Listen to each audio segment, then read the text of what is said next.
নমস্কাৰ। আজি মই এটা নতুন গান কম। সেইটোৰ নাম হয় মায়াবিনী। মোৰ নাম হয় চেজাদ আহমেদ, কিন্তু মই কম। কোৱা। মায়াবিনী ৰাতিৰ বুকু গান। গাই দিয়া।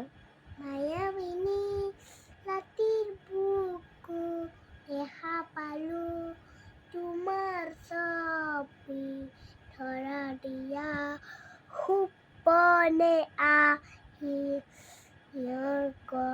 মায়াবিনী ৰাতিৰ বুকুত দেখা পালো, তোমাৰ ছবি ধৰা দিয়া সপোনে আহি মায়াবিনী ৰাতিৰ বুকু দেখা পালো, তোমাৰ ছবি ধৰা দিয়া সপোনে আহি